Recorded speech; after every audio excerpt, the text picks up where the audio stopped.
Hello and welcome to another episode of Ain't It Scary with Sean and Carrie. I'm the titular Sean. And I'm the very titular Carrie. It's the show that takes you inside the unbelievable, the unexplainable, the macabre, and the bizarre and tries to find an answer. Hello, Caroline. Hey. You're back in the driver's seat this week. I am indeed. And this is a very special, sort of an anniversary episode for us, isn't it? A little bit. It's our 75th episode this week. Ooh-wee! Yeah. This is the diamond episode, right? Did you bring me a diamond? Is that diamond 75? Maybe that's 50. Actually, most people probably don't get married for 75 years. Oh, well, I hope we do. We'll be very old, though. Yeah, quite old. 100 and... Possibly too old. Yeah. Yeah, it's hard to believe that we've come this far with the show. I mean, it is a bit easier to believe because we do work our butts off every week on this research. Mm-hmm.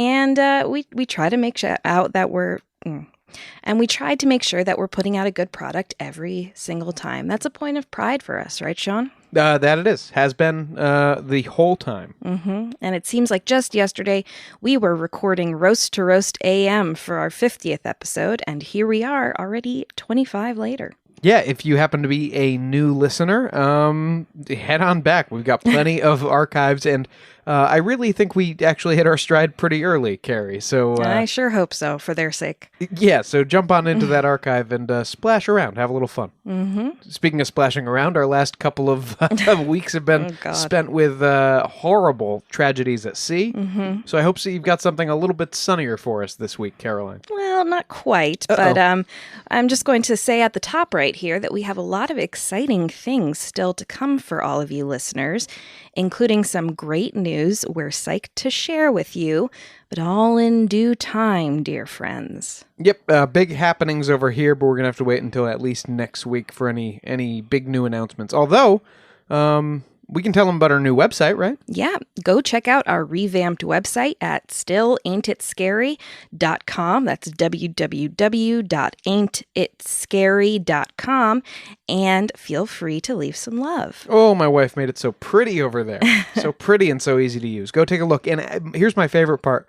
There's like a search function over there now where you can search our episodes. And I've categorized them all painstakingly. So we have categories like true crime, paranormal, conspiracies, weird history, everything strange. So whatever you're feeling, whatever kind of mood you're in, you could search by category and just go on and binge. You know, I'm a very simple creature, but it just really, truly delighted me to see that you could go on our website and search like Bigfoot, and it would show you the episodes that mention Bigfoot. Well, it's nice that we have enough episodes that a search function is useful. Yes. If we had like 10, it'd be like, well, I could just scroll. Yeah. Well, we're building up that coast-to-coast style archive. Our site now has easy access to leaving reviews, checking out our YouTube videos, which right now are basically just episodes? Audiograms, of our episodes. So if you're already listening to the podcast, nothing too crazy going on over there, but there's a couple of extra little tidbits, and we might be doing more with that. So you should subscribe, and you can even leave us voicemails now on our website. Oh, I actually didn't know this. They can? Mm-hmm. There's this like pinkish purple button on the bottom right, has a microphone symbol on it. You just click that, record, and leave us your thoughts. Nice ones, we hope. Please don't leave us mean voicemails. I don't think my fragile psyche could handle it at this point. I speak to Carrie sometimes after she goes through our YouTube comments, and I can confirm that she can't.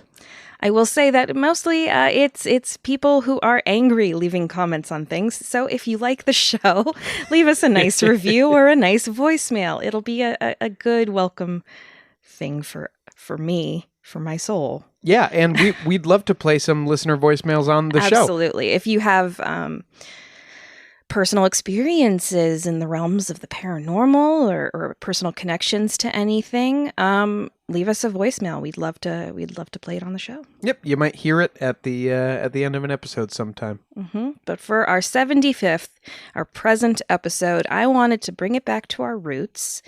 And listeners, if you've listened to our first couple episodes, you know we're deeply based in local legends and lore, local to Connecticut, that is. That is local for us, yeah. Yes.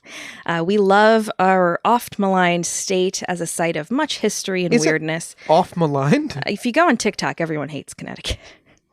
Everyone in New England is like, vote Connecticut out. Everyone in New York is like, Connecticut is a bunch of rich assholes. There's not a lot of good vibes about Connecticut. Even the people who live here they tend to complain about it. I like it. I do think everyone complains about where they're from. That's true. But yeah. So we love sharing these kind of lesser known stories with you about this area. So with that in mind, we're taking a trip back to the cemetery to cover one that we haven't before, one that has been called the most haunted cemetery in America, Union Cemetery in Easton, Connecticut. All right. Now, Carrie, first things first. This is right in our backyards. It's one of the most haunted cemeteries in the country. How did it escape notice on our previous... Literally, I knew I was going to do this episode at some point, and I knew it warranted a full episode. And I think I mentioned it in the first couple episodes we did, and also the Haunted Cemeteries series we did. You did. Just for listeners who weren't there. I was saving it, and here we are for our 75th. And Sean knows I love Union Cemetery. It's got a mix of very old and very new stones in it. Oh, do you love it? Did we take our engagement photos there by any chance? Yes, we did. We did take some of our engagement photos there. We weren't doing it to be morbid, but just because it felt like a very unique place to celebrate the things we enjoy together. And we obviously especially enjoy the spookier side of history. That's right. I think you might be able to see at least one of those on the podcast, on the aforementioned revamped website. And I'll throw something on Instagram as well. And bless our photographer, Kristen, who you can find at lbfphoto.com. She's Little But Fierce Photography. She really rolled with the idea of taking some of the pictures in the cemetery, and we got some really gorgeous shots. Yeah, and I keep seeing my drunk ass on her Instagram ever since our reception. So she well, took some good shots. Well, the picture of you dancing is epic and great. So thank you, Kristen. So Union is a special place to us, and you really feel like you're walking through centuries of history in this one small area of land. It's right off the road, but it also feels incredibly peaceful while you're inside of it. And part of the reason that we took the pictures there is because, especially in the fall, the surrounding area is really breathtakingly beautiful. I mean, the trees, the fields, and there's, like farms nearby, so you can go apple picking or pumpkin picking. It's really a beautiful area. Now, we didn't have any spooky experiences during this particular photo shoot, but some say that they've had a very different time when shooting and ghost hunting at night. And that's what we'll be talking about today, the very, very haunted history of Union Cemetery. Ooh. Are we going to talk about the Warrens, too? We are, but not in the way that you want to, Sean. I will mention them, because they're very important to this story, but I know you want to do an expose at some point, so I'll leave that up to you. Let's back it up to cover some of the origins of the Easton area, which is close to where both of us grew up. That's right. It's just 15 minutes. 30. Yep, pretty much in that radius. Union Cemetery is nearly 400 years old, so it dates back to almost to the time when Connecticut itself was established. Easton was first officially settled in 1757 by men and women from the town of Fairfield, which was itself established in 1639. Mm-hmm. Now, of course, let's not forget that these men and women were originally Europeans. They were Puritans and Congregationalists from the Massachusetts Bay Colony. More on them if you go to our Salem Witch Trials episodes. Yes, the very same Puritans. And they were not the people indigenous to this land, obviously. According to the Easton Historical Society, quote, a battle took place in the area that is now Southport in 1637, known as the Great Swamp Fight, and the natives were from a group called the Pequannox, an Algonquin-speaking group made up of 5 separate groups or bands. And Sean, if you go to Southport now, you can see a little monument to the Great Swamp War or Swamp Fight right outside of a Dunkin' Donuts down there. Doesn't sound like great. It's right near a Goodwill that I like to go to because it's got some good thrifty finds there. No, I mean the fight doesn't sound... A swamp fight does not sound great, no.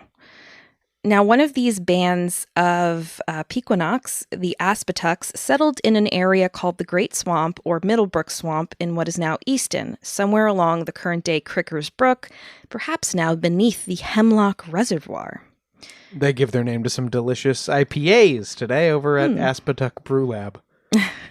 Because, boy, there's nothing of those folks' language that we can't just take and use for ourselves. Yeah.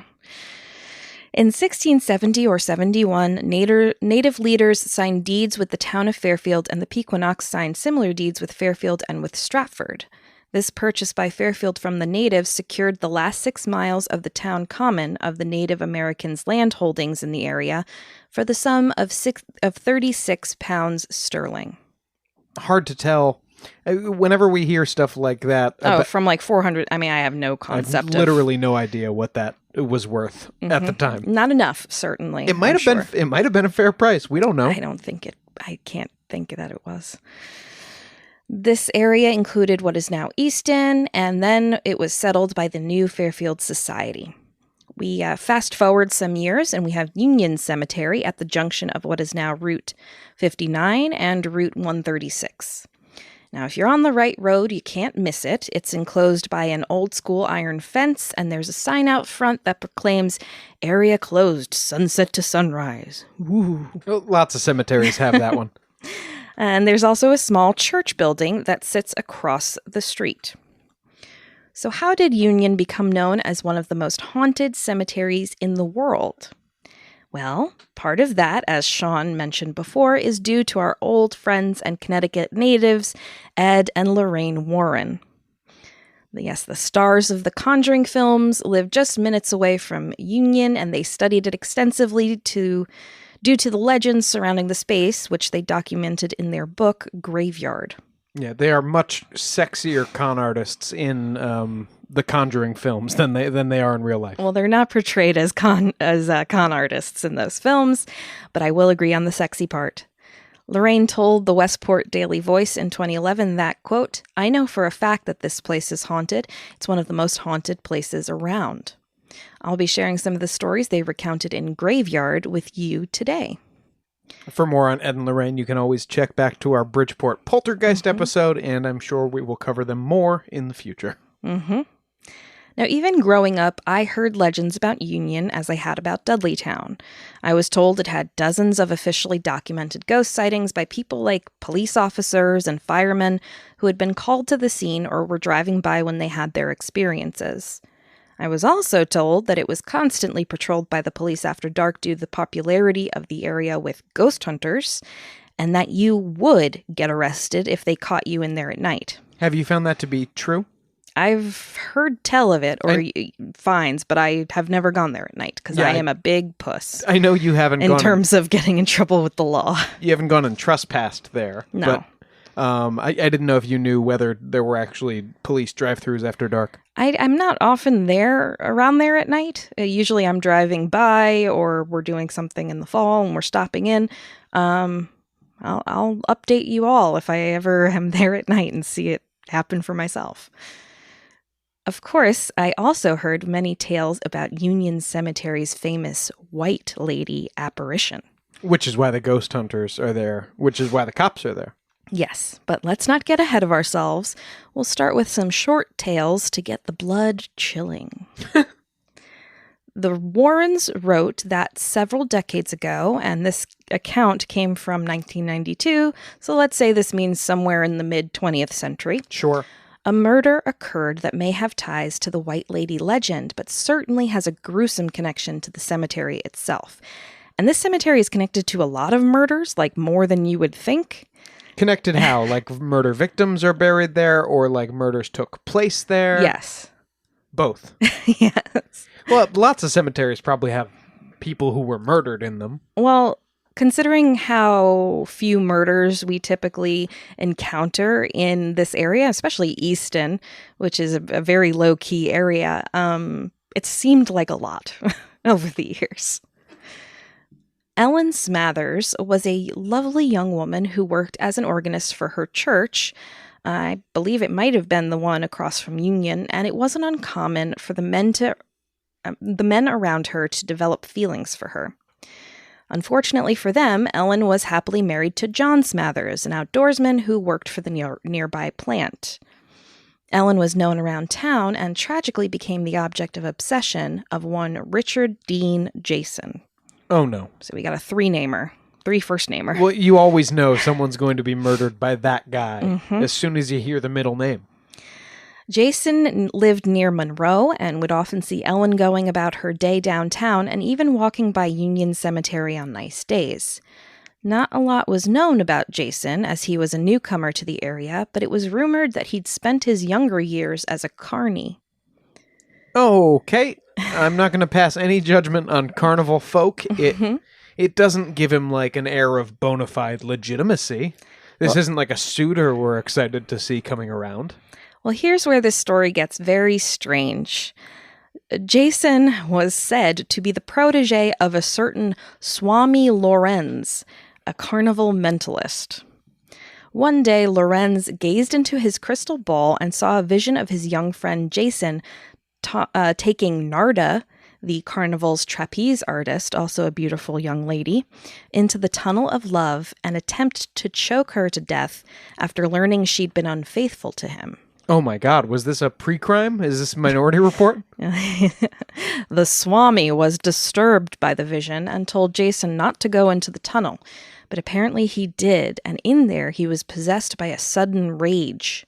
Only the Swami's lucky intervention stopped Jason from choking Narda, and so Jason fled the carnival and eventually ended up in Connecticut. Why do I feel like that's a Twilight Zone episode I've seen?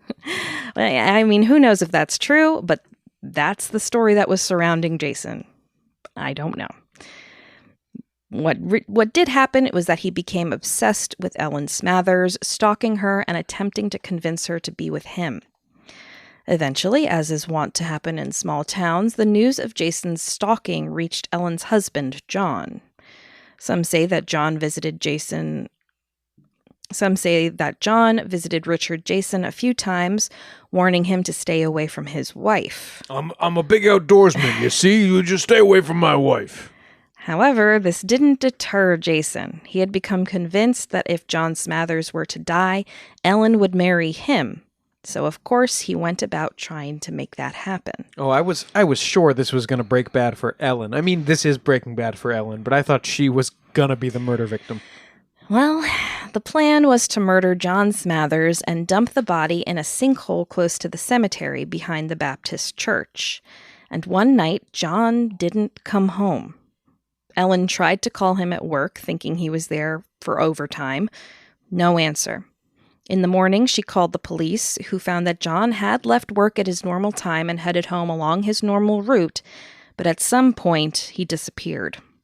Policemen and search parties looked for John for the next several days to no avail, and they eventually gave up their search.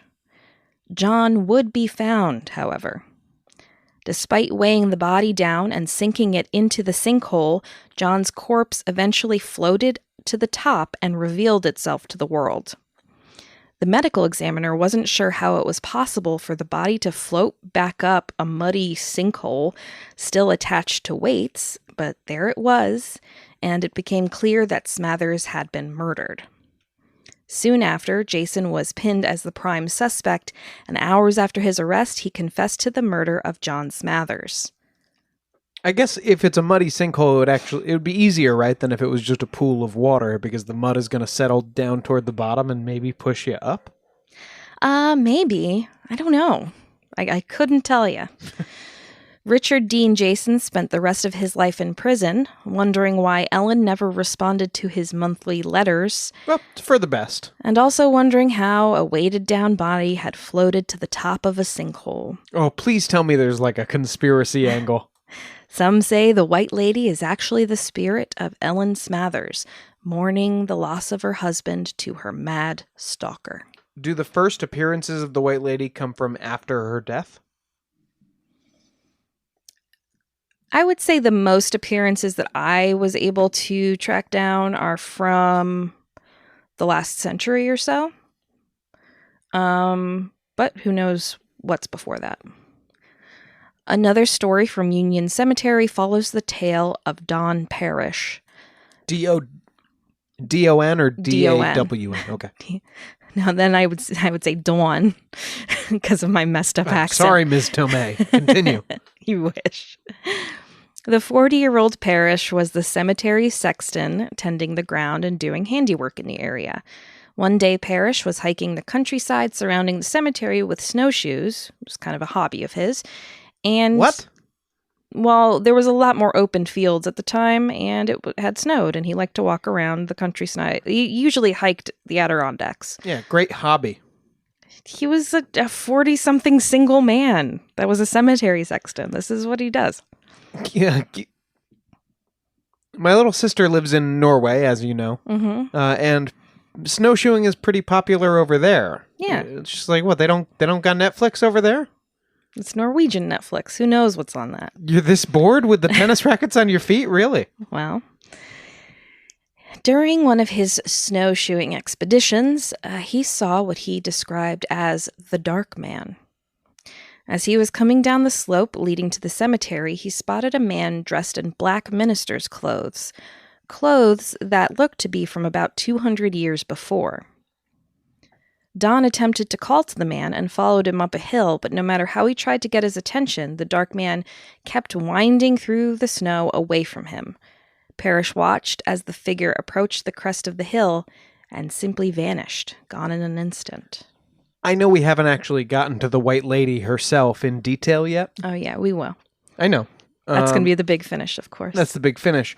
But this feels, I have to mention her just because the Dark Man feels like, NBC was getting great ratings off of the White Lady. So here's like the follow-up the next fall. They bust out a spinoff. Maybe. That inevitably doesn't do as well. I'm not sure what time period this occurred. I don't think it's said in the book. So it could have been earlier than the White Lady. Who knows?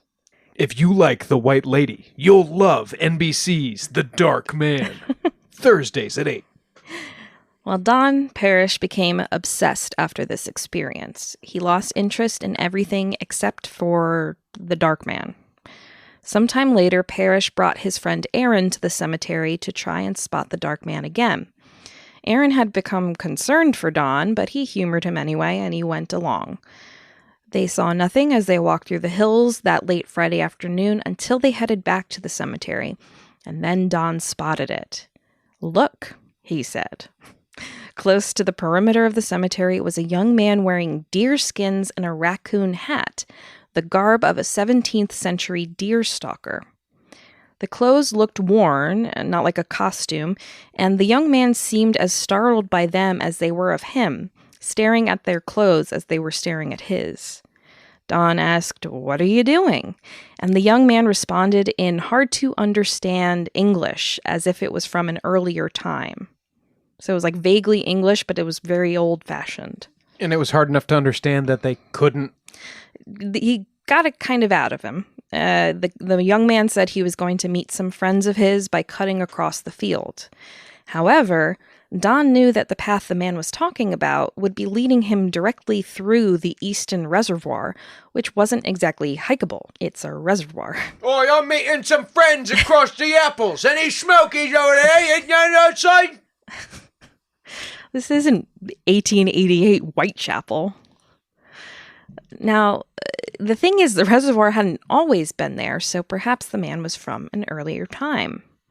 He started to walk away from Don and Aaron, and though they called for him to wait, he kept going.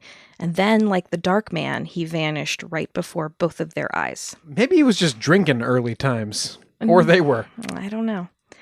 But after this, Don's obsession became worse. He studied the occult and the paranormal. He had trouble sleeping, lost considerable weight. Friends would sometimes find him staring at the hill where he'd seen the ghostly men. A few weeks after this, he committed suicide. What? Oh, that took a turn. Mm-hmm. Oh, Caroline. The day Don Parish was buried, a local conservation officer reported seeing a mysterious figure of a man dressed in deerstalker clothes, standing on the hill above Union Cemetery, watching and waiting. God, if you said he died a second later, I was going to start making fun of Don. More stories to come after the break. Oh!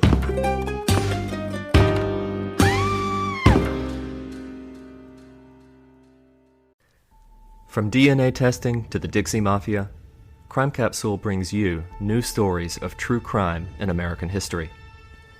I'm your host, Benjamin Morris. Join us for exclusive interviews with authors from Arcadia Publishing, writing the hottest books on the most chilling stories of our country's past. You can find us wherever you get your favorite podcasts or on evergreenpodcasts.com. Crime Capsule. History so interesting, it's criminal.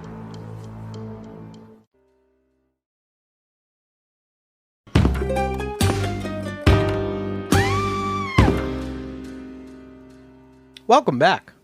When last we left you, my beautiful wife had just taken us through the history of Union Cemetery in Easton, Connecticut, as well as a few of the, I'm going to call them undercard ghosts, but undercard hauntings. But we're moving along to the main event, Caroline. Almost. Now, there's a bit of a thread throughout the stories in Graveyard that I haven't really delved into yet, and that is the Warrens' apparent feeling that maybe those that become obsessed with Union Cemetery were actually possessed by some negative entity or energy. Does that include themselves? Because I've never heard anyone talk about Union Cemetery more than them. Maybe. Not negatively, I assume, but it was a bit of a theory around Richard Jason's act of murder, and clearly Don Parish went through a big personality shift after his experiences. And another story in this vein is that of Earl Kellogg. It was the Depression, 1935. Wait, is this the guy who invented the cornflakes? No, he invented being an asshole. Well, so did the cornflake guy. Jane Kellogg ran an inn nearby to Easton with good food, good prices, and good vibes, aside from those of her husband, Earl. Earl seemed like your classic piece of shit. He was violently jealous and accusatory of any man who so much as smiled at his wife. He would argue with her customers, and he got into countless fistfights. He was, you might say, a good-for-nothing. A no-good-nick. Mm-hmm. Sometimes, as legend goes, he would hear voices, too. Voices that would tell him kindly Jane was being unfaithful. "You've been screwing the milkman," he said. Then he ran onto my knife.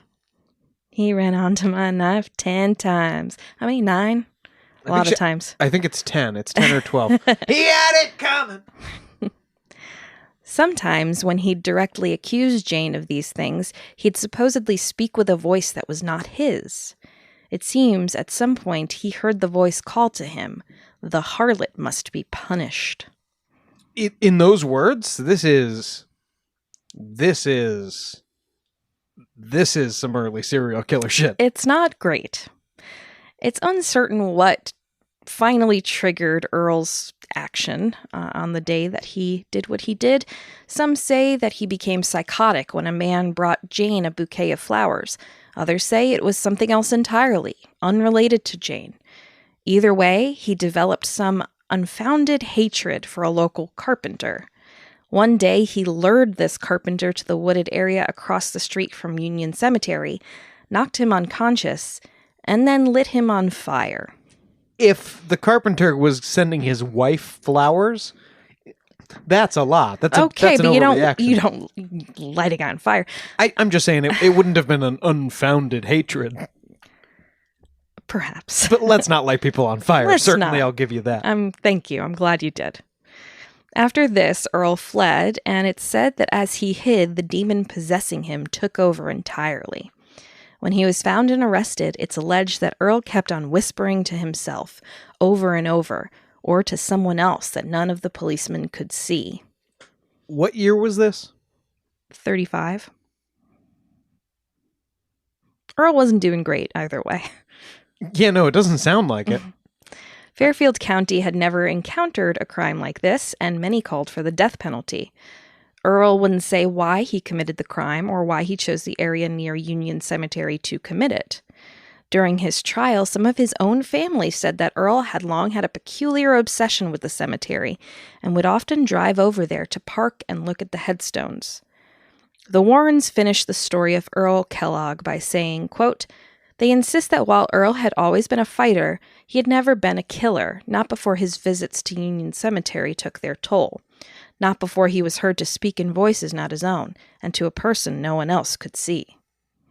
Well, that is a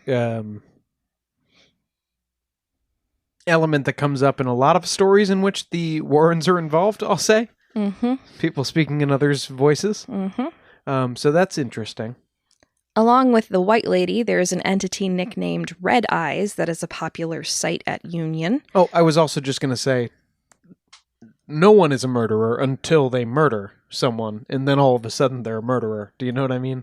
That's really good, Sean. He's not a murderer, he's just a fighter. It's like, yeah, and then he's a murderer. And then his fighting killed somebody. Mm-hmm. So this Red Eyes might be the carpenter haunting the area where he was murdered, or perhaps it's Earl Kellogg himself, still possessed by the demonic entity that forced him to kill. Speaking of murder, we have one crazy story recounted in the Easton Courier by journalist Elizabeth Boyce in October 2020. Oh, really? Mm-hmm. And it's also related to Union, so here's the gist. Okay. On the night of... This is a separate story? This isn't Yes. related to the Dark Man or to that previous Separate. murder? Okay. On the night of August 30th, 1920, the police pulled over just off of Sport Hill Road next to Union Cemetery. A confessed murderer claimed to have hidden the body of his victim there. In the dense mud... Wait, the guy pulled the police over and said... No, he had told them. In the dense mud, a large green trunk was discovered, and in that, the body of George E. Knott. Knott was wrapped in a bloody comforter and curtains, and several large stones had been placed inside the trunk with him to weigh it down. Sound familiar? To weigh it down... In the mud. With the body. Oh, it's mud like that. It's that mud. It's like that deep? It's like the sinkhole. Yeah, okay. Now, George Knott was a self-described professional gambler, and he was married to Ethel in what was known to be an unhappy relationship. What year was this? 1920. No, because I feel like back in the, we had some 1800 stories before. Back in the 1800s, I feel like having a bad marriage and being a professional gambler were kind of more in style. Well, it certainly was for George. Ethel, for her part, described George as a liar, a cheat, and an opium user. Oh, so she had some affection in her heart for him. Well, it seems that Ethel had given up on George by 1919 when she began sneaking around with Elwood B. Wade, a 23-year-old milkman who was married with children. Is this going to lead to another murder? Ethel and Elwood were often seen together and weren't exactly subtle with their relationship. As the Easton Courier reports it, quote, gossip in their Bridgeport neighborhood led to George confronting his rival and threatening his life. Elwood, a short and slight man, was greatly intimidated, and he ran to the police to report George's threatening statements. He was so panicked that he applied for a firearm permit, only to be denied with the recommendation that he stay away from a married woman. I mean, yeah. On the morning of Sunday, August 29th, 1920, George reportedly beat his wife for continuing to see her lover, and in retribution, purportedly, a plan was concocted to frighten and beat George. Okay. He shouldn't have done the beating, but I feel like this is going to continue to escalate. Mm-hmm. Let's see what happens. With a fellow dairyman named John E. Johnston, Elwood snuck quietly into the Knott house armed with a gun and a lead pipe. Ethel... Wait, why both? Gotta be prepared, just in case you're playing a game of Clue. I would almost argue a gun sort of doubles as a lead pipe. Ethel, who unlocked the door for them, led her children away and instructed them to play the mechanical piano in the parlor. So imagine the little kid... Like a player piano? No, take these quarters down to the piano. No, it's like the little kid in It's a Wonderful Life playing the same thing over and over again. And then George's like, cut it out! So the kids are playing the piano, and the two milkmen tried to sneak into George's bedroom to catch him unaware, but George woke up and went after Elwood. John offered little help to his friend and fled in fear, leaving Elwood alone to face the angry husband in a brawl that carried both men tumbling down the staircase. Like the house staircase from the second floor down to the first? Mm-hmm. Did anyone die? Not at this point. Rather than running for help, Ethel was heard by neighbors screaming, "Keep him from hollering!" Elwood managed to shoot George 3 times. Keep him from hollering? Mm-hmm. Oh, very incriminating thing to yell, Ethel. Elwood shot George 3 times and hit him repeatedly with a lead pipe. And then Ethel... He's on a mission from God. I know. Ethel handed her lover a 14-inch kitchen knife, which that's too long for a knife, I think. For your kitchen? That's like a sword. Yeah, unless you're, well, it depends on how many boar you butcher monthly in your kitchen, I guess. I don't know if Ethel was butchering boar in 1920 Bridgeport, but okay. 14 inches is too big. She handed Elwood this long-ass knife and said, "Finish him off." It's over a foot long, isn't it? Technically a machete? Yes, I would say so. Stabbed 19 times, George was still moaning, but a final deadly blow to his head cracked his skull and ended his life. Who exactly held the pipe at that moment is unknown, but George's blood was literally and figuratively on both of their hands. There's no good people in this story. No, not really. Period. Right now I feel like there might not be any good people in the world. That's where you put me. Elwood hid Knott's body in a green steamer trunk and carted it away with John, who I guess showed back up to be helpful. And they dumped it in an area of muddy quicksand near Union Cemetery. Oh, you don't say. Mm-hmm. The mud again. Mm-hmm. Meanwhile, neighbors had become suspicious of the loud music and screaming that had come from the house the night of the murder and alerted police. After a quick search, police discovered a bullet hole lodged in a wall and blood on the bed. After an intense interrogation, Elwood, John, and Ethel all confessed to their parts in the crime. John cooperated with prosecution for a lesser charge, while Elwood and Ethel were both indicted for first-degree murder. And the only penalty at the time for this, for guilt, was death by hanging.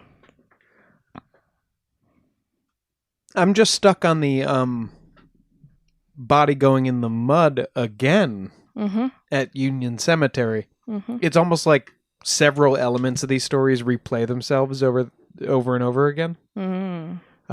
Which Bad juju in the area? I wonder if that's what Ed and Lorraine are getting at when they talk about possessions. But it does bring to mind... Lots of jealous men. Have we talked about the Swamp Thing story? I think we definitely have. Well, we talked about the one that's like the Winchester house. Yeah, but there was the one with the plantation. Yes. I think we talked about that. So is it one of those, is it a Swamp Thing plantation situation? Classic Swamp Thing plantation. Where the same kind of, these spirits are playing out their same horrible, murderous end kind over of like and over again. American Horror Story Roanoke, too. Same sort of. Yes, exactly. And Hotel. They do that a lot in that show, I think. It's a tale as old as time. Maybe. Swamp Thing did it first. Okay. Now, their trial was a sensation. Elwood seemed to enjoy the attention and dressed up for the show, showing no signs of worry or concern. He would frequently enjoy a cigar in the courtroom and often whispered, touched, and even kissed Ethel in front of everyone, including his own wife. What do you think you are, John F. Kennedy? What's happening? What are you, Louis the 14th? Elwood remained calm, even when he was sentenced to death at the end of the trial. He faced the gallows on May 20th, carrying a dozen roses delivered to him from the Bridgeport dairymen, and spoke his last words. The immortal, "Goodbye, everyone." So his wife really was screwing the milkman. No, his mistress was screwing the milkman. Oh, shit. I mean, I guess his wife might have been too, but... Technically. Many had sympathized with Elwood, surprisingly, and his funeral had one of the largest processions in Bridgeport history to that time. But it wasn't the same situation for Ethel. Was the big procession just because of the notoriety? Notoriety, and maybe he was very charming in court, and he was pretty young. He was like 24, I think. Ethel was often portrayed, however, as a woman of loose morals who had kind of lured this younger man into her web. Well, And in contrast to Elwood, she appeared to her trial looking gray and gaunt in all black. Now, this whole appearance caused the press to refer to her very creatively as the vampire. Well, if the 1920. shoe fits. Listen, she's a murderess. I don't know what to tell you. I don't have that much sympathy. As a final Hail Mary, Ethel's attorney presented a packet of 46 explicit love letters written by Ethel to Elwood while they were both in jail. Oh, geez, shades of Jodi Arias. Because didn't they read her explicit texts and stuff? Yes, but this was between Ethel and Elwood while they were in prison awaiting trial. So even sexier. Sure, Sean. These letters admitted more involvement in the crime than Ethel had first admitted. So why would the defense bring it to the judge? Well, I got an answer for you, Sean. I got a question for you. Why bring it to the judge? Well, the attorney had also convinced Ethel to change her plea to guilty, hoping for a lesser charge of second-degree murder with the penalty of life in prison, rather than death by hanging. The judge decided to accept the changed plea, not wanting to send a woman to the gallows in Connecticut for the first time since 1786, and so Ethel's life was spared by evidence of her own guilt. And by sexism. Yeah, he also said he didn't want them to read Hang the a letters woman. in the judge in the trial because they were too explicit and gross. Oh, It's probably I'll show you my elbow. Not a Jodi Arias situation. Who knows? Where they played those voicemails or whatever, phone recordings in court. What the fuck was I just gonna say? So perhaps George still haunts the cemetery today, or maybe the White Lady is Ethel, though it doesn't seem in line with her vampire persona to be clad in all white. No, and she also wasn't wrongfully killed in that story. She was the horrible murderer in that story. Yeah, but murderers can be ghosts too, Sean. I know. I watch Ghost Adventures. I Don't see be Zach yell at ghostist. all kinds of people. So now that brings us finally to the story of the White Lady, Union Cemetery's most notorious haunting. Many have reported seeing her, either to the Warrens or to the news or even to police. Some of the stories are as follows. I see white ladies all the time, by the way, in Connecticut. Especially in Easton. Brothers Frank and Vincent Barbari lived in the house above Union Cemetery growing up. Frank, at the time of his interview, a retired state trooper, recalled, quote, "One spring night when we were boys, we were down in the cemetery playing." That sounds so friggin' fun as a kid. Are you kidding me? Well, to you. We were down the cemetery playing when we saw this very bright light. In the middle of the light was this very attractive woman. She was very close, no more than 200 yards away. We stopped playing and just stared at her as she floated through the cemetery. And that wasn't all. His brother Vincent added that, quote, "She wasn't alone. There were these dark forms around her, and they seemed to be arguing with her. She was dressed in an old-fashioned veil and long wedding gown." Did you say how far away that they were from her? 200 yards. That's 2 football fields. He said she was very close, so maybe he's confused. 200 yards away, I can't tell you what somebody's wearing, but continue. I mean, if they're wearing all white. Oh, I can tell you a color, yeah. Yeah. Spooked, the boys ran back home and tried to get their parents to come down to Union Cemetery and see the lady for themselves. They did manage to convince their mom, who gamely followed them back. But when they got there, the lady was gone. When their mom saw headlights scan over the grounds of the cemetery, she told her sons that was all they'd seen, just some headlights. But they were insistent on what they'd experienced. I mean, maybe,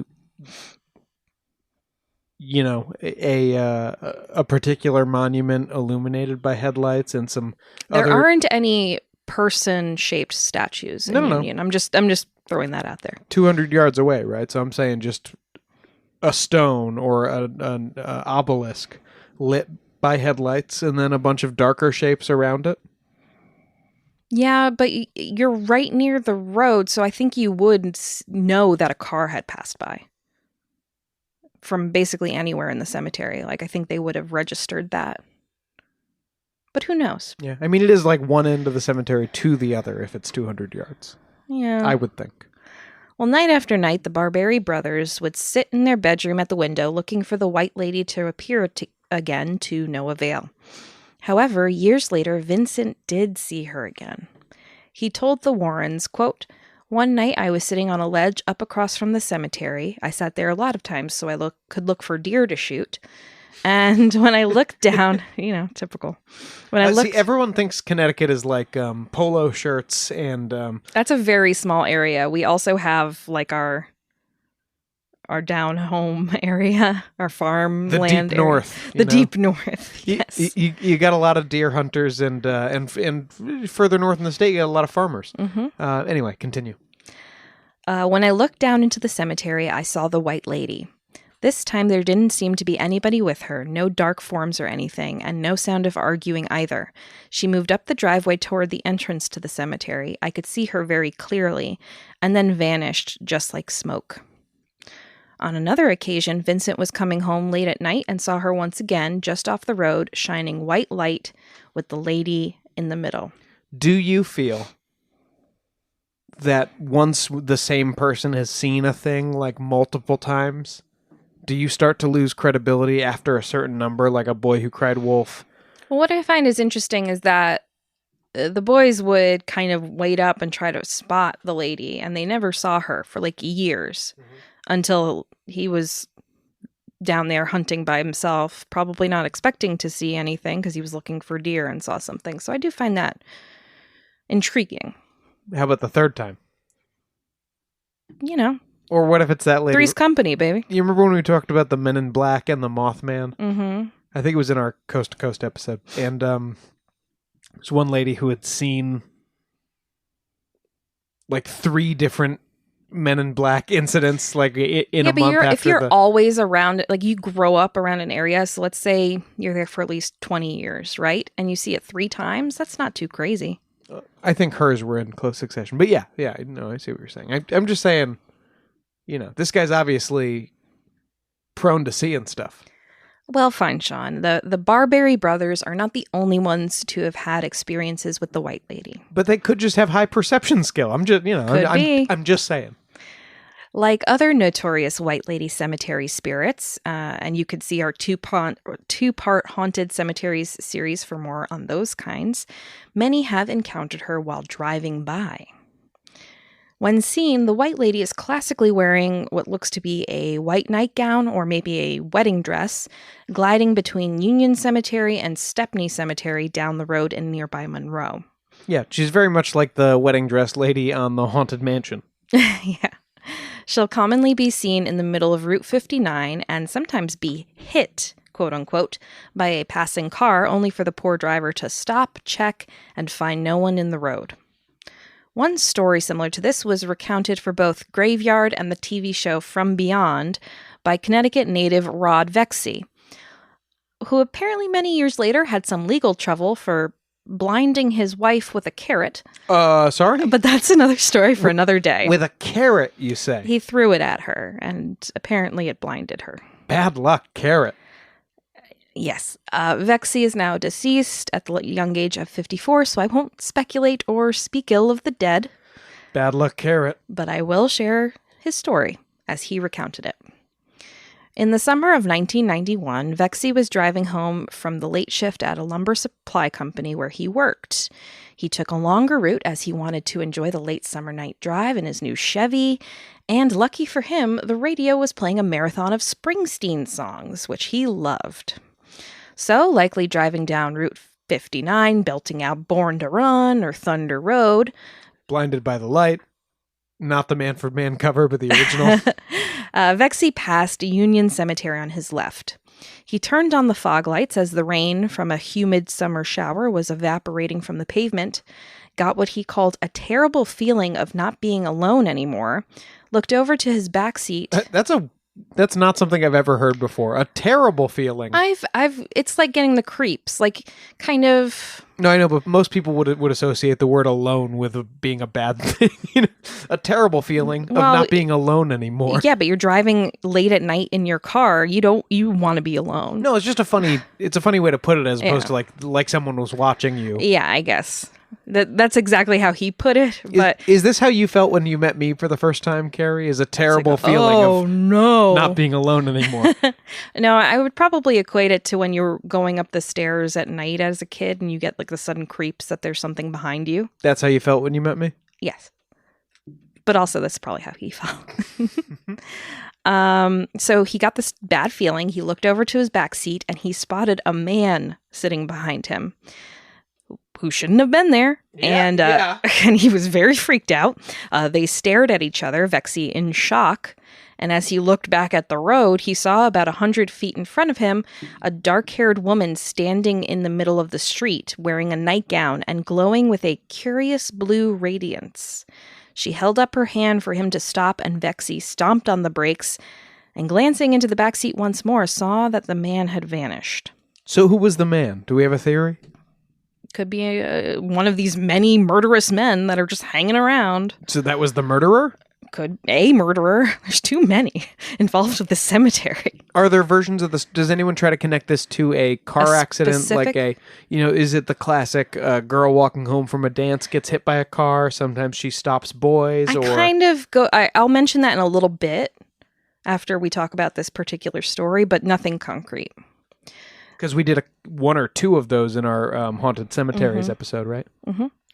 Vexy opened the driver's side window to yell to the woman to get out of the way, but it appeared she didn't hear him. And as the car fishtailed, to his horror and then astonishment, the Chevy passed right through the woman. He said he felt the icy coldness of her touching his shoulder and cheek as it happened. And once he came to a stop, he looked back. She was still standing there, and he noticed her nightgown was old-fashioned, a style from maybe a century before, and she wore a brooch on a golden chain hanging from her neck.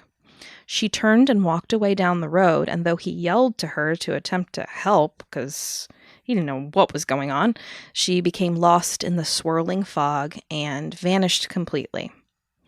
A feeling of terrible sorrow overcame Vexy, and when he finally made it home, all he could do was, in his words, sob like a small child whose parent had just died. Vexy went on to say, quote, "My life has not been the same since, despite some very good fortune," and he did win the Connecticut state lottery at some point for like $2 million. Okay. I don't know if that was before or after this. Not cursed then, although some people say winning the lottery is a curse. He said, "I've never been able to forget that night or the feelings it invoked in me." After contacting the Warrens, Lorraine would tell him, "Sometimes a paranormal experience gives us insight into ourselves that we almost can't handle." And Vexy thought that it was definitely the truth in his case, and he had some very unfortunate things happen to him later in his life, and again, he died pretty young. Drugs? I don't know. Oh. Well, there was the carrot thing, and right. Divorce, obviously, and then he died when he was like 54. Do we know how he died? That's sad. I don't. I think he was in the hospital. That was all the obituary said. Ed Warren also saw the White Lady after spending many nights investigating Union Cemetery. He was becoming discouraged of ever seeing her when at 2:40 a.m. one late summer night, an unnatural silence overcame the area. He began to record, and a glow appeared, eventually taking the shape of a woman, who he described as about 30 years old with dark hair and a flowing white gown. Warren stated that there were dark figures surrounding her, shapes that seemed to jump on her and argue with her. And those kind of remind me of like those little demon things, the shadows from the movie Ghost. Mm-hmm. Yeah, like the ones that come to drag you to hell if you're a bad person or like a criminal. Mm-hmm. She began to walk towards him, but as he looked through the viewfinder, he saw that to the camera she wasn't there, and soon after she vanished. Though later, after checking the footage, he was able to spot the White Lady gliding between the headstones. Here's my question. I have heard of this videotape before. It exists. It does. Yeah, it's on the Warrens YouTube page now. Like a little intro if you look it up. Okay, and what it's is like it? Warren's White Lady footage if you look So that tell up. me about it. What does it look like? I mean, it's very grainy because it's from the early 90s at the latest, I think. So it's very hard to see, but you do see like a light-colored figure walking between the headstones at the very end of it. And we are now looking at the footage. Yeah, all you can see on the tape is like definitely a white figure moving. Mm-hmm. But it's you can't get any more detail than that. And this is like ripped off of an old VHS. Oh, sure. And compressed. So who knows what it actually looked like on the tape and then in person, but that's what it is. I couldn't tell you what it I couldn't tell you that it was a cemetery. Okay. Right? Maybe. I don't know. I mean, I knew it was a cemetery, so I don't have that perspective of going into it blind, but yeah, but it's literally like 3 blobs. You can kind of see there's like an obelisk and then the headstones. Mm-hmm. And then there's the figure. Yeah. And it like kind of disappears. So Yep. Never before seen footage. Now he released that in September of 2020. Well, this is the guy that's kind of overlooking the Warrens' legacy now. And so they're probably posting some of these clips. So yeah, if you go to YouTube, it's under World Exclusive, Never Before Seen Footage. Ed Warren captures the White Lady of Union Graveyard. And I might have seen this when I saw Lorraine's presentation back in like 2006. She showed some video clips. I don't remember specifically, but this is the kind of stuff that they would show. So, most famously for Union, an off-duty fireman thought he hit a woman in white while driving one evening in 1993, only to find nothing in the road but a large dent in his car. So as he recounted to the Easton Courier in 1998, quote, 2 transformers caught on fire in front of the Stepney Cemetery off Route 25. Glenn Pennell, a fireman, raced to the scene in his pickup truck. A police officer was with him. As Pennell arrived at the cemetery, he was horrified to see a woman wearing a white gown dart in front of his truck. Mm-hmm. I slammed on the brakes, Pennell said. I hit her. The impact was like I hit a brick wall. The woman rolled up onto the hood of the truck and fell to the ground. There's a lot of detail. It's not like it was just like thud and this she was is gone. a fireman driving with a policeman witness.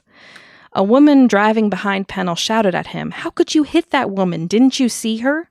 Pennell's grief gave way to fear when he looked around his truck and found nothing there. Yet the front of his truck was dented in. It was not a deer or a cow, which a cow would be crazy in that area, but maybe. Pennell They said. have farms in Easton. Yeah. It was a woman, a solid object. This is commonly seen as one of the most credible sightings of the White Lady and one of the most credible accounts of a ghost experience in this state. So who is the White Lady? Ooh, great question. Do we have theories? Mm-hmm. It could be the spirit of Ellen Smathers, or maybe it was someone else.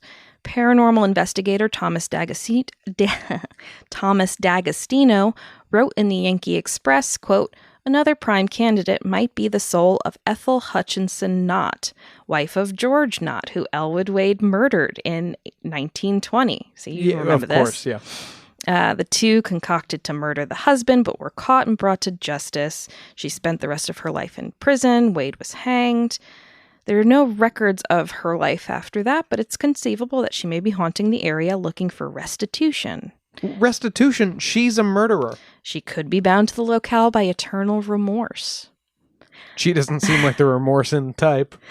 Now, also, one of our old friends who has guested on the show, Nick Grossman, who is a paranormal investigator in the area. They're actually having a tour investigation to Union Cemetery in April. Yeah, Ghost Storm is the name of Nick's ghost hunting crew. Mm-hmm. And they were just talking about it on his Facebook page. He was asking if anyone knew about the White Lady and any of those legends, and someone had responded that they heard the legend around her was that there was a couple in a carriage on the way to be married at Our Lady of the Rosary Church in nearby Stepney, And then they tragically got into some kind of accident, and either just her or her and her fiancé died. The white lady was buried in the Stepney Cemetery, and the soon-to-be husband buried in Union down the road. So she walks between the two searching for him. Tragic. And that's why she's often seen on the road between Easton and Stepney. And Stepney, by the way, is, first, where our friends Nick and Tara from Unloaded Questions, the podcast, got married. Mm-hmm. And it's also where the Warrens themselves are buried. Oh, well, fantastic. Mm-hmm. That's my favorite version of the story. Oh, there's some others that are very interesting. Okay. I love the eternal love angle of that, but sure. Mm-hmm. Well, this kind of has to do with that. Another suggested identity for the lady in white is one Harriet B. Sealy. That's Seeley. Though there are quite a few Harriets buried in Union, none match this name exactly. But if it's due to like a misreading or a conflation of different women, then there are two possible candidates. There's Harriet Sealy Bryan, so maybe, the initials were switched around. She died in 1836, and there's also a Harriet R Sealy, who died in 1853. Both died in the prime of their lives, and both are buried at Union. Harriet Sealy Bryan, daughter of Patience and Elijah Sealy, was born on October 19, 1815.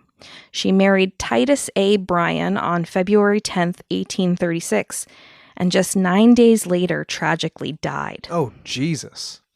Her tombstone reads, "Strongest ties, how soon they're severed, brightest prospects soon are gone, fairest blossoms soon are withered, borne by death unto the tomb." Oof. Now, for her part, Harriet R. Sealy died 8 days after giving birth in May 1853 to a son that also tragically died. Oh, geez. But that's just living in the 1850s, right? Yeah. She was only 24 years old. Her epitaph reads, "Nay, do not weep. You'll all come soon." Do we know or just assume that they died of tuberculosis? What? She and her infant dying? Well, the son just died because he was a baby and a bad time to be born, and she died because she was a mother and a bad time to give birth. She didn't die in childbirth, did she? She died a few days later. She probably had an infection and died. Oh. People were still delivering babies with dirty hands. So, Sean, what do you think about the hauntings of Union Cemetery? I'm still dealing with the childbirth of dirty hands. It's creepy, and I do carry a certain amount of pride in knowing that right here in Connecticut we have some of the best and most haunted haunting spots. Even though you don't believe in hauntings? I certainly don't. One day. Here's the problem. No, of course I don't believe in it, care. We don't have any eyewitnesses that are closer than a couple of 100 yards from this thing. They could have seen. What about the guy, the retired or the off-duty fireman and the police officer who hit her with the car? Now that is the freakiest thing connected to this for sure. But I have a friend from work who says that he thought he hit a person in the road by Union Cemetery, and then got out of his car and there was nothing there. So doesn't that lend credence to it? No, I think that it's a personal experience from someone you know. I think that stuff can just happen. There's a huge dent. At night on the road, and you're maybe starting to doze off, and you think there were multiple people in the car who saw a woman and a woman driving behind saying, "How could you hit that woman?" That one is. I don't know, Sean. I don't think you could worm your way out of this one. That one's amazing, but it's only one story. That's the only part of this that's interesting. There's only one story of going to the moon, and you believe in that. All of it's interesting, but that's the only thing that actually makes me go, Like Ed Warren's clip of maybe a person moving around in some kind of a field. That I didn't think was going to convince you, but I mean, you can't worm out of the consistency of this story. What do you mean? The fireman and the police officer and the other lady. Like, that's that multiple specific witnesses. thing, yes. That's physical evidence. I thought you meant the consistency across all No, but white I mean, lady incarnations. it is pretty consistent. Even with your friend having the exact same experience, that's very interesting. But he's heard the story of other people having that experience. That's why that happened to him. Was there a dent in his car? No. Are you sure about that? Yes. Well, sometimes she goes through, sometimes she doesn't. You know which friend this is. A friend from work? Yeah. You know which friend this is.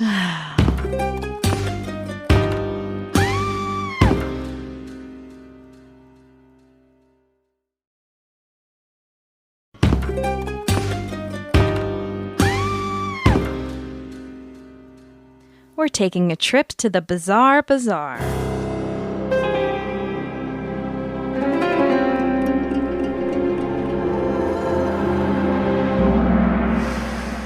Oh, breathe it in, Carrie. Oh, the food court's over there. God, I love every time we come back here. The selection's just great. Okay, what are we learning about today? Well, I didn't have this on my 2022 bingo card, but here we are. A Japanese boulder said in legend to have contained an evil spirit for almost 1,000 years was found inexplicably split in two. Oh, this is the beginning of a great horror movie. Yeah, as if we didn't need anything else to worry about. According to mythology, the Seso Seki, or Killing Stone, contained the transformed corpse of Tamamo no Mae, a beautiful woman alleged to have been part of a feudal warlord's secret plot to kill Emperor Toba, who reigned from 1107 to 1123. Tamamo no Mae's true identity, according to legend, was actually... Transformed corpse? Yeah, I guess into inside of a rock. I don't know. This is what they said. Like just into rock? I don't know. It was her spirit was in the rock somehow. Do tell. Well, Tamamo no Mae's true identity, according to legend, was actually an evil nine-tailed fox, kind of like on Lovecraft Country. A kitsune? Whose spirit was embedded in the chunk of lava. The stone was named a local historical site in 1957 and has been mentioned in fictional works as well as inspired a play, novel, and anime film. The breaking open of the boulder seems to have happened within the last few days and has spooked those who believe in the legend, who also note that according to folklore, the stone continually leaks poisonous gas, hence the name Killing Stone. I thought it was because it contained a soul. I think it's everything. It's just everything. general vibe. It also kills you to get close. Some speculate that the spirit of Tamamo no Mae has finally been released after 1,000 years, while others think that nature has simply taken its course. The Shimotsuke Shimbun newspaper has reported that local and national government officials will meet to discuss the stone's fate, and quoted a Nasu tourism official as saying he would like to see the Seso Seki restored to its original form, presumably with its demonic inhabitant sealed inside. Well, I would love to see the same, but well, I think isn't this like a once the cow's out of the barn situation? Yeah, I think that egg can't be unbroke, so to speak. You let the fox demon out. That's one doodle that can't be undid. Home slice, or what the fuck did Dwight say in that in the worst moment in cinema history? I don't know. I lobotomized myself to forget it. But if we run across any evil nine-tailed fox demons, we'll be sure to update you. But I don't think you'll need to hear that from us. You'll probably have already heard about it. Yeah, it's a good point. Yeah, we won't be the front line on that one. No.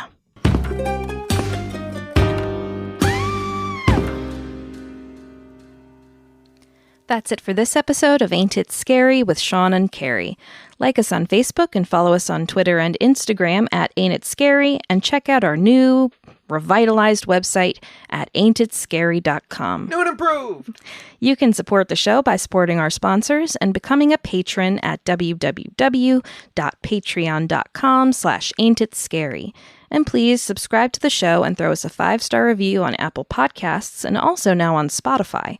We'll be forever grateful. We sure will, and we are getting stuff up there this week. It has it's been a little bit of slow going, but we're up on that Patreon grind, baby, and we are stacking content up over there. Go and get at it. And we want to give special thanks to the folks who are already at those content tiers over on Patreon. Our very best Patreon friends, Nate Curtis, Sean O'Donnell, Jared Chamberlain, Maria Ferrante, Robin McCabe, Comfy Mike, Alex Nakutis, Ryan Regan, and Christy Atchison. And we have a brand new patron we want to extend a welcome to this week. Thanks for joining us, Maddie. We love you very much. We've been throwing messages back and forth with Maddie, and if you want to join us and get into that sweet content, patreon.com/ain'titscary. We're slinging hot tent, and it's just really, really nice to know that people are hearing and enjoying this, and that that we can brighten anybody's day. So thank you. See you next Thursday. Show created by Sean and Carrie McCabe, music by Kyle Ryan. You can find Kyle at his YouTube channel, Music is a Verb. This has been a production of Longboy Media. From DNA testing to the Dixie Mafia, Crime Capsule brings you new stories of true crime in American history. I'm your host, Benjamin Morris. Join us for exclusive interviews with authors from Arcadia Publishing, writing the hottest books on the most chilling stories of our country's past. You can find us wherever you get your favorite podcasts or on evergreenpodcasts.com. Crime Capsule. History so interesting, it's criminal.